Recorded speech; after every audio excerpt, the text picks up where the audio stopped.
Chris in New York joins us. Hi, Chris. What do you have? Hey, Dan. First-time caller, 6'3", lean, 210 pounds.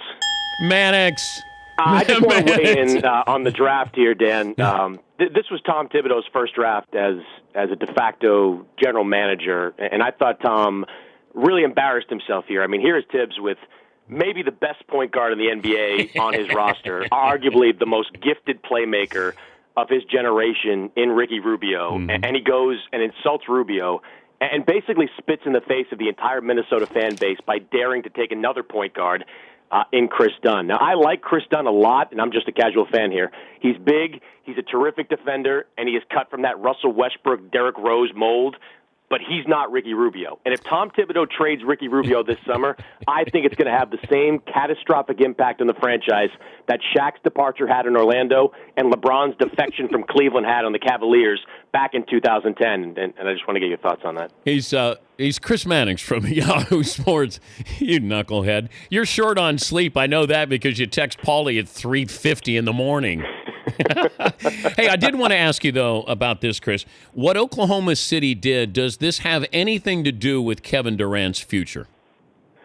It wouldn't have been done without at least a tacit confirmation from Kevin Durant. And my lay of the land, Dan, and I picked this up over the last year when it came to Serge Ibaka, is that the relationship with Serge Ibaka and the bigger teammates there, Westbrook and Durant, had become strained over the past year, in large part because Ibaka had sort of been infected by the same bug, if you will, that James Harden and Reggie Jackson did. And what I mean by that is he wanted a bigger role, and he was not happy just being the defender, the rebounder, the shot blocker, which is exactly what Oklahoma City needed. If you look at the last year, Serge Ibaka at one point was one of the best defensive players in basketball. I don't think he got a single vote for Defensive Player of the Year in this past year. That's not what Oklahoma City needs from Ibaka. So I had heard that the relationship there wasn't great.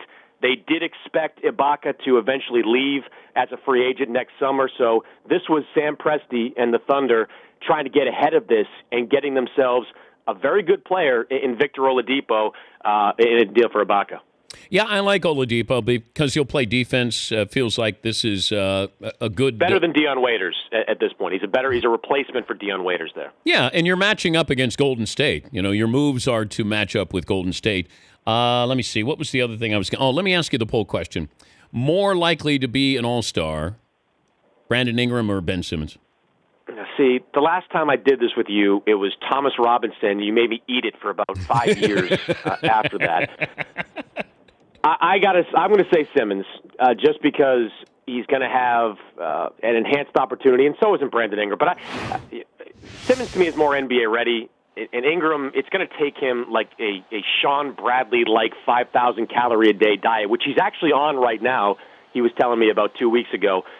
To get his lower body and his overall body to NBA strength. I think Simmons is going to be special. I mean, I was on set last night with Tom Crean, who couldn't stop raving about Simmons and his overall potential just because of how he sees the floor and what he can do off the dribble. I think Simmons really, it's not LeBron, but I think he has that potential to be a next big star.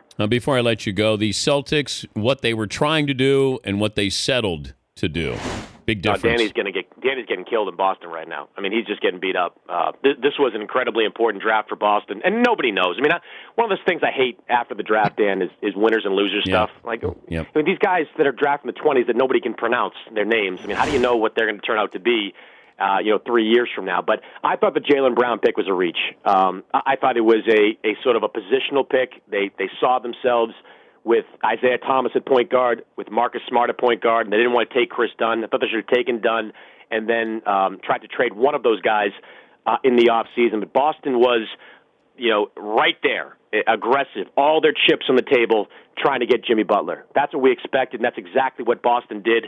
Everything I heard from Boston late last night, 3 or 4 in the morning, was that every time they tried to make a deal for Jimmy Butler, Chicago just wanted a little bit more. They couldn't get the Bulls to accept whatever their last offer was, and ultimately that deal didn't get done. The foreign player, the Euro, that we will need to know is who? Oh, God.